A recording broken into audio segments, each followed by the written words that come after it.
Hello दोस्तों, welcome back to my YouTube channel. और आज के वीडियो में भी हम इंग्लिश के ही क्वेश्चंस को करेंगे और ये भी 2020 वाला पेपर है, लेकिन पेपर फर्स्ट है। ठीक है, फर्स्ट पेपर का फर्स्ट लैंग्वेज वाला पार्ट है। ठीक है, इस पर भी 30 क्वेश्चंस हम करेंगे।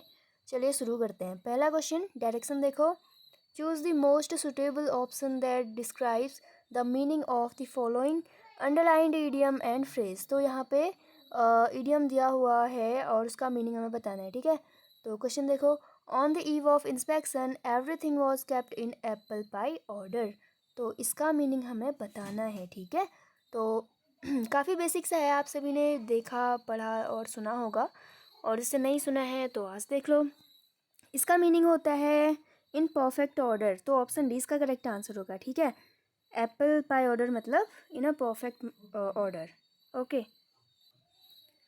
इसी से रिलेटेड एक होता है एप्पल ऑफ डिस्कॉर्ड। ठीक है, और उसका मीनिंग होता है मैटर ऑफ डिस्प्यूट, या फिर हिंदी में हम बोल सकते हैं झगड़े का कारण या फिर झगड़े की जड़। ठीक है, और एक होता है एप्पल ऑफ वंस आई, और इसका मीनिंग होता है वेरी लवेबल या फिर डियरेस्ट वन, प्यारा किसी का। ठीक है, तो ये एप्पल से रिलेटेड हमने 3 इडियम से भी सीख लिए। अगला क्वेश्चन देखते हैं। अगला क्वेश्चन, डायरेक्शन देखो। In the following sentence choose the antonym to the underlined word. तो यहाँ पे हमें एंटोनिम सेलेक्ट करना है। ठीक है, क्वेश्चन देखो। Excessive praise has the same impact as too many extrinsic rewards. ठीक है, तो एक्सट्रिंजिक लिखा है और ऑप्शन देखो, हमें इसका एंटोनिम सेलेक्ट करना है। ठीक है, एंटोनिम ऊपर डायरेक्शन हमेशा ध्यान में रखना। तो अगर किसी को इसका मीनिंग नहीं भी पता है तब भी वो कर सकता था। कैसे? यहाँ पे देखो, एक्स लिखा है, एक्स, और ऑप्शंस में यहाँ पे इन लिखा है, तो ऑप्शन डी इसका करेक्ट आंसर है। ठीक है, एक्सट्रिंजिक का मतलब होता है बाहरी और इनहेरेंट का मतलब होता है आंतरिक। ठीक है, तो अपोजिट हमें बताना था, एंटोनिम बताना था। ओके, अगला क्वेश्चन देखते हैं। डायरेक्शन इस पे दिया हुआ है। Select the most suitable conjunction and fill in the blank. Okay, तो यहाँ पे हमें कंजंक्शन को सिलेक्ट करना है। ठीक है, ओके, क्वेश्चन देखो। आई वॉज टायर्ड, फिर फिल इन द ब्लैंक, यहाँ पे ब्लैंक दे रखा है। I managed to finish the work, तो यहाँ पे क्या आएगा? चलो सबको रख के देखते हैं। I was tired and I managed to finish the work, या फिर I was tired although I manage to finish the work, I was tired but I manage to finish the work. तो या फिर बिकॉज, बिकॉज नहीं आएगा। ठीक है, तो ऑप्शन सी इसका करेक्ट आंसर है, but. Okay, option C, I was tired but I manage to finish the work. ठीक है, कॉमन सेंस और कॉमन सा यूज होता है इसका। अगला क्वेश्चन देखो, डायरेक्शन देखो। Question number 34, select the correct alternative which can be substituted for the sentence below. Okay, तो यहाँ पे वन वर्ड सब्सटीट्यूशन वाला क्वेश्चन पूछा गया है। 34th, a person who eats too much, ऐसा व्यक्ति जो बहुत खाता है उसको क्या बोलते हैं? तो ऑप्शन ए इसका करेक्ट आंसर है, ग्लटन। ठीक है, ऑप्शन ए। अगला question, choose the word with the incorrect spelling. तो यहाँ पे इनकरेक्ट स्पेलिंग वाला वर्ड हमें सेलेक्ट करना है। तो ऑप्शन ए इसका करेक्ट आंसर है, और ऑप्शन बी भी इसका करेक्ट आंसर है। ठीक है, इसका जो ऑफिशियल आंसर किया आया था उसमें ए और बी दोनों को आंसर माना गया है। और ऐसी कंडीशन में ऐसा होता है कि अगर किसी ने ए या फिर बी इन दोनों में से एक भी कर रखा है तो दोनों को नंबर मिलेंगे। ठीक है, तो आयोग से हो जाती है कभी कभी गलती, तो फिर वो उसको करेक्ट कर लेते हैं। ठीक है, या फिर इसमें बोनस मार्क्स मिलते हैं ऐसे क्वेश्चंस पे। ठीक है, तो इसमें पहले वाले में गलती क्या है, इसमें अकोमोडेट यहाँ पे दे रखा है वर्ड, इस पर डबल एम होता है। ठीक है, इसमें सिंगल एम दे रखा है, और दूसरा वाला भी रॉन्ग है। ठीक है, अकोमोडेट का मतलब होता है समायोजित करना। ओके, अगला क्वेश्चन देखो, 36, choose the word with the correct spelling. तो यहाँ पे 4 ऑप्शन दे रखे हैं, 3 की स्पेलिंग इनकरेक्ट है और 1 की करेक्ट है, तो हमें करेक्ट वाला बताना है। ठीक है, तो ऑप्शन डी इसका करेक्ट आंसर है, कैरेबियन। ठीक है, कैरेबियन सी वगैरह आपने सुना होगा, पढ़ा होगा। ठीक है, बायो उसमें, इसमें ज्योग्राफी में। ओके, अगला question 37th, select the word nearest in meaning to the underlined part, तो यहाँ पे आपको सिनोनिम बताना है, ठीक है। The rain has brought respite to the people, ठीक है, तो इसका हमने सिनोनिम बताना है। ऑप्शन सी इसका करेक्ट आंसर है, ठीक है। रिस्पाइट का सिनोनिम होता है रिलीफ, ओके।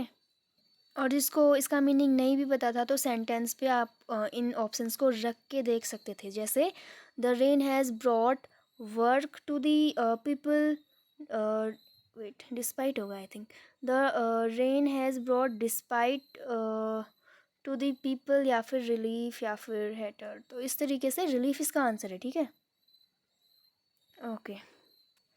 अगला क्वेश्चन देखो, डायरेक्शन पढ़ लो पहले। Choose the correct pronoun reflexive, reflexive इसलिए दे रखा है क्योंकि रिफ्लेक्सिव प्रोनाउन के ही ये प्रकार हैं, ठीक है, ऑप्शंस में। टू कंप्लीट द सेंटेंस, ठीक है, अब सेंटेंस देखो। We don't have an electrician, we can fix the light by, तो क्या आएगा, हर सेल्फ आएगा, हिम सेल्फ, माई सेल्फ, या फिर और सेल्फ। तो यहाँ पे देखो, यहाँ पे लिखा है वी लिखा है, तो वी के लिए क्या आएगा, प्लूरल है तो प्लूरल के लिए प्लूरल आएगा, ठीक है, और सेल्फ्स आएगा। और अगर यहाँ पे एक और ऑप्शन देखो, बहुत इजी दे रखे हैं, अगर आपको थोड़ा सा टफ बनाया जाता पेपर तो यहाँ पे और सेल्फ करके लिखा आता, लेकिन यहाँ पे सीधे सीधे ही दे दिया। हर सेल्फ आता अगर यहाँ पे सी लिखा होता, हिम सेल्फ आता अगर यहाँ पे ही लिखा होता, माई सेल्फ आता अगर यहाँ पे आई लिखा होता, तो वी है इसलिए प्लूरल आएगा, और सेल्फ्स आएगा, और यहाँ पे और सेल्फ नहीं होता, और अवर सेल्फ्स यहाँ पे बिल्कुल सही लिखा हुआ है, ठीक है, तो इस पर कंफ्यूज मत होना कभी भी। ऑप्शन डी इसका करेक्ट आंसर है, ठीक है, ओके। अगला क्वेश्चन, डायरेक्शन देखो, अभी 2 क्वेश्चंस के लिए यहाँ पे एक ही डायरेक्शन है, ठीक है, 39 और 40। चूज़ द करेक्ट ऑक्सिलरी और modal verb out of the given alternatives, ठीक है, तो 39 वाला देखो, एंडी, और ऑप्शंस को रख के देखो, Andy must eat 5 slices of pizza in just 1 मील, या फिर हैव टू, या फिर शुड, या फिर कैन।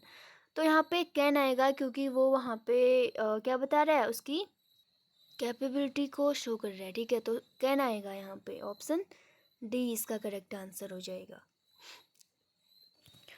कैन का यूज किया जाता है किसी चीज़ के पावर को बताने के लिए, एबिलिटी को बताने के लिए, कैपेसिटी को बताने के लिए, या फिर और इसके पास्ट के रूप में किया जाता है कुड का यूज़, ठीक है, कैन के पास्ट के रूप में, और शुड का यूज किया जाता है सजेशन या फिर एडवाइस को दर्शाने के लिए, ठीक है।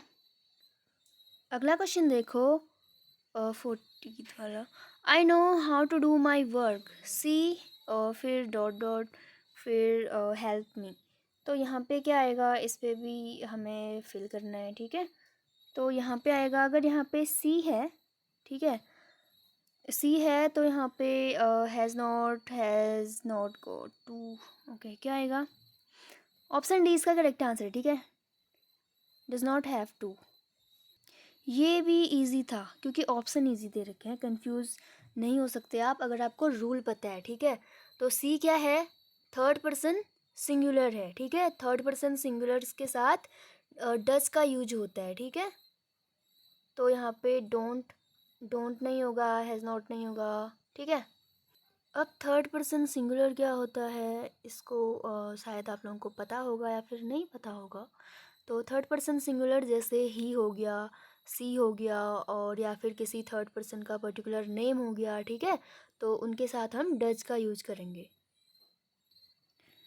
ओके। अगला क्वेश्चन देखो, select the most appropriate word to fill in the blanks in the given sentence, तो यहाँ पे हमें अप्रोप्रिएट वर्ड को सिलेक्ट करना है, ठीक है, सेंटेंस पढ़ो, it would be unwise to, फिर डैश है, the plan at this stage, तो इसका क्या होगा, ग्रेस, अबेंडन, क्रैगी, या फिर क्लच, तो ऑप्शन बी इसका करेक्ट आंसर होगा अबेंडन, ठीक है, इसका मतलब होता है छोड़ देना। It would be unwise to abandon the plan at this stage, ठीक है, तो इसमें कहा गया है कि इस स्टेज पे प्लान को ड्रॉप करना, अबेंडन करना, छोड़ देना अनवाइज होगा। ठीक है, अगला क्वेश्चन देखते हैं। इन the following question select the most suitable option for indirect narration. देखो, मैं आपसे हर वीडियो में यही कह रही हूँ कि इससे क्वेश्चन बनते हैं और हर एक पेपर में बनते हैं यूटेट के। ठीक है, फर्स्ट और सेकंड में। तो आप इनके रूल्स को अच्छे से पढ़ लेना। ठीक है, एक ये हो गया और एक एक्टिव और पैसिव वाला। क्योंकि ये एक वीडियो में अगर मैं अभी आपको टेस्ट सीरीज़ करा रही हूँ तो यहाँ पे पॉसिबल नहीं है कि मैं आपको सारे रूल्स करा पाऊँ। ठीक है, तो जितने भी छोटे छोटे रूल्स हैं मैं वो आपको बीच बीच में बता रही हूँ क्वेश्चंस के थ्रू। ठीक है, ओके, तो क्वेश्चन देखो। I said to him why are you working so hard. तो इसका जो करेक्ट आंसर है वो है option A, I asked him why he was working so hard. ठीक है, इनडायरेक्ट में बदलना था। आगे देखो, इसको भी वही करना है। ठीक है, he said to her what a cold day. तो इसका जो करेक्ट आंसर है वो है option D, he exclaimed that it was a very cold day. ठीक है, तो ऑप्शन डी होगा इसका करेक्ट आंसर। देखो यहाँ पे एक्सक्लेमेटरी यहाँ साइन यहाँ पे लगा है व्हाट अ कोल्ड डे के बाद। ठीक है, तो इसको इनडायरेक्ट बनाते टाइम पे यहाँ पे एक्सक्लेम्ड लिखा हुआ होगा। तो इस तरीके से अगर आपको ये रूल पता था तो आप ऑप्शन ए और बी को एलिमिनेट कर सकते थे। ठीक है, अगला क्वेश्चन देखते हैं। अब आ गया पैसेज वाला क्वेश्चन। ठीक है, तो यहाँ पे क्वेश्चन नंबर 44 से 48 तक ये पैसेज बेस्ड क्वेश्चन है। तो पैसेज आप देख लेना। ओके, मैं आपको दिखा दूँगी। Every year a large number of Siberian trains. तो साइबेरियन ट्रेन्स के बारे में यहाँ पे कुछ पैसेज है, देख लो आप।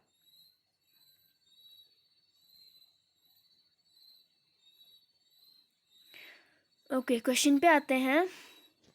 आप पैसेज पढ़ के क्वेश्चंस को अटैम्प्ट करना। ठीक है, वीडियो को पॉज करके।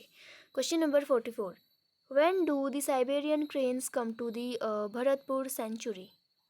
इसका जो करेक्ट आंसर है वो है option C, in the beginning of winter.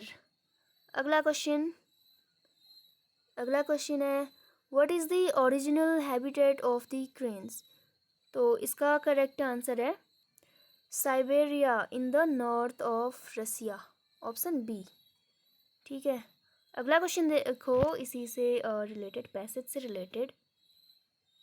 How was it known that the same trains return to Bharatpur year after year. तो इसका करेक्ट आंसर है option A, by putting light metal rings with special information of the legs of this birds.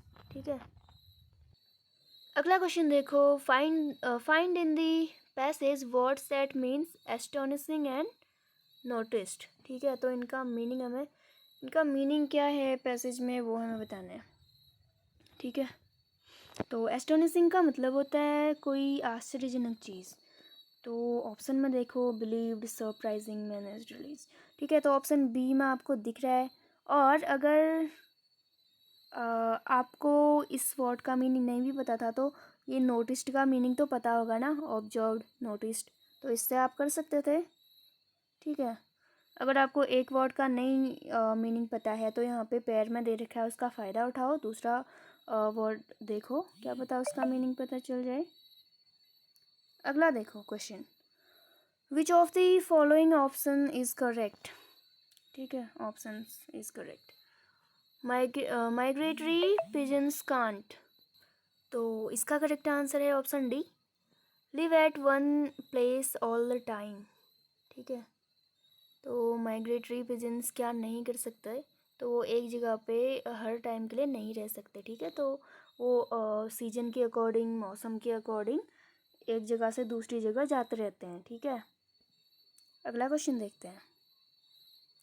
Read the poem given below and answer the questions that follow by selecting the most appropriate options. तो यहाँ पे फिर से एक poem दे रखा है। ठीक है, उसको आप पढ़ लेना, मैं दिखाती हूँ आपको। I heard 1000 splendid notes. Okay, आप वीडियो पॉज करके देख लेना इसको। ठीक है, क्वेश्चंस पे आते हैं। What kind of feelings does not poet have after being in the midst of nature? अब सबसे पहले तो आप ये देखो कि यहाँ पे लिखा क्या है, डज। और मैंने अभी ऊपर वाले क्वेश्चन में आपको इसका रूल बताया था कि इसका यूज़ किसके साथ किया जाता है, थर्ड पर्सन सिंगुलर के साथ। तो यहाँ पे द पोइट क्या है, वो थर्ड पर्सन है और सिंगुलर है, ठीक है। तो ये एक बेसिक सा रूल। ओके, अब आते हैं क्वेश्चन पे। इसका करेक्ट आंसर है ऑप्शन सी, मिक्स्ड फीलिंग्स, ठीक है। ओके, अगला question. Where did the poet hear the melodious music? Question number 50। Option इसका है option number C, in a grove, ठीक है। अगला question. As per the poem which of the following statements is correct? इसका correct answer है option A, humans have treated other humans in barbaric ways, option A. Okay, अगला question देखो। What is the synonym of the words? तो यहाँ पे आपको synonym बताना है, ठीक है। Question number 52। तो वर्ड्स हैं लॉमेंट एंड हॉब। तो लॉमेंट का मतलब होता है पछतावा किसी चीज़ का, ठीक है, या फिर विलाप भी इसको बोलते हैं। तो ऑप्शन सी इसका आपको दिख रहा होगा, रिग्रेट, ठीक है, रिग्रेट किसी चीज़ का। और हॉप्ड का मतलब होता है कूदना, तो जंप्ड, ठीक है। तो ऑप्शन सी इसका करेक्ट आंसर है। देखो यहाँ पे पैर पे दे रखे हैं। ओके, अगला question. Point out the figure of speech in the line and okay and this my faith that every flower enjoys the air it breathes. तो ये वाले क्वेश्चंस भी आपने हर वीडियो पे, हर पेपर पे देखा है ना, फिगर ऑफ स्पीच से रिलेटेड। तो कुछ ऐसी चीज़ें हैं जो हमेशा मतलब पेपर पैटर्न ही उन पे है, ठीक है। तो ज़रूरी नहीं है कि आपको ग्रामर के सारे ही रूल आएँ, और अगर नहीं भी आते हैं तो अभी टाइम है। आप कुछ सिलेक्टेड चीज़ों को पढ़ोगे तो आपका पेपर क्लियर हो जाएगा, ठीक है। तो इसका आंसर देखिए, इसका आंसर है ऑप्शन डी, पर्सोनिफिकेशन, ठीक है। मैंने आपको ये बहुत डिटेल में बताया था कि होता क्या है, और जिसको नहीं पता तो आप मेरे प्रीवियस वीडियोस को देख सकते हैं, जिसने नहीं देखा है, ठीक है। तो पर्सोनिफिकेशन बेसिकली यहाँ पे किसी लाइफलेस चीज़ को ऐसे दिखाया जाता है जैसे उस पर लाइफ है, ठीक है, तो उसको बोलते हैं। और सिमिली क्या होता है, मेटाफोर क्या होता है, दोनों में डिफरेंस क्या होता है, ये मैंने कल वाले वीडियो में आपको बताया था। ऑक्सीमोरोन मैंने परसों वाले वीडियो में आपको समझाया था, ठीक है। तो देख लेना वीडियोस को आप। ओके, अगला क्वेश्चन देखते हैं। अगला क्वेश्चन है language acquisition occurs only when. तो लैंग्वेज से रिलेटेड अब ये थोड़े पेडागोजी से रिलेटेड क्वेश्चन आ गए हैं। सो इसका जो करेक्ट आंसर है वो है option C, the child has exposure to the language. Okay, तो ऑप्शन सी इसका करेक्ट आंसर है। अगला क्वेश्चन देखते हैं। Interactive listening is, interactive listening क्या होता है? तो ये होता है लिसनिंग एंड रिस्पॉन्डिंग। बच्चा आपकी बातों को सुन रहा है और उस पर रिस्पॉन्ड कर रहा है, रिस्पॉन्स दे रहा है, तो उसको बोलेंगे इंटरेक्टिव लिसनिंग। ओके, अगर वो सुनसान बैठा है, बस सुने ही जा रहा है, कुछ रिस्पॉन्स नहीं कर रहा, तो उसको नहीं बोलेंगे। ओके, अगला क्वेश्चन देखो। To teach grammar the most appropriate grammar that a teacher can use is. तो ये होता है ऑप्शन सी, पेडागोगिक ग्रामर, ठीक है। बाल मनोविज्ञान से रिलेटेड अगर ग्रामर का आप यूज करेंगे, शिक्षण शास्त्र। और अगला क्वेश्चन देखते हैं। Wait okay, 57th। Study of meaning in a language is known as.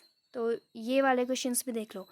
पहली चीज़ डायरेक्ट और इनडायरेक्ट आपको पढ़नी है, दूसरा एक्टिव और पैसिव, तीसरा आपको पढ़ना है हाँ फिगर ऑफ स्पीच, और चौथी चीज़ ये सिंटेक्स क्या होता है, मोर्फोलॉजी और सिमेंटिक्स और फोनोलॉजी, ये सारी चीज़ें, ठीक है। ये तो वैसे मैंने आपको पिछले वीडियोस पे भी बता दिया था, ठीक है। तो इसका जो करेक्ट आंसर है वो है ऑप्शन डी, सिमेंटिक्स, ठीक है। स्टडी ऑफ मीनिंग सिमेंटिक्स होता है। ओके, अगला। Good evaluation of written material should not be based on. तो इसका जो करेक्ट आंसर है वो है option C, ability to reproduce whatever is read, option C. अगला question 59th, audio visual aids help, तो ये करते हैं कौन से स्टूडेंट्स को हेल्प करते हैं in class audio visual ads, वो करते हैं ऑप्शन डी, स्लो लर्निंग वाले स्टूडेंट्स को, ठीक है। अगला क्वेश्चन डायरेक्शन दे रखा है क्वेश्चन नंबर 60 के लिए, rearrange the following words and phrases to form the meaningful sentence, choose the correct and alternative sentence. तो यहाँ पे जम्बल्ड वर्ड्स और सेंटेंस आपको दिया है, इसको एक सीक्वेंस में आपको रखना है, ठीक है। रीअरेंज करके ऑप्शंस में से बताना है कि कौन सा वाला सबसे करेक्ट तरीके से रीअरेंज हुआ है। ऑप्शन सी इसका करेक्ट आंसर है, okay. Good books and magazines light up the lamp of knowledge in every home, okay. तो सेंटेंस ऐसे बनाओ जिससे कोई सेंस बने, ठीक है। तो यहाँ पे 30 क्वेश्चंस कंप्लीट हो चुके हैं, और आप लोग प्लीज़ वीडियो को शेयर कर दीजिए। एंड वीडियो अगर आपको एक बार में समझ में नहीं आती है तो आप वीडियो को दोबारा देख सकते हैं। तो बेसिकली आप लोग रिवाइज़ करते रहिए, ठीक है, ये इम्पोर्टेंट है। बाकी अगर आपको कोई चीज़ कंफ्यूजिंग लगता है, समझ में नहीं आता, या फिर किसी और इम्पोर्टेंट टॉपिक पे आपको वीडियो चाहिए तो आप कमेंट सेक्शन पे बता सकते हो, ठीक है। Okay, that's all, thanks for watching.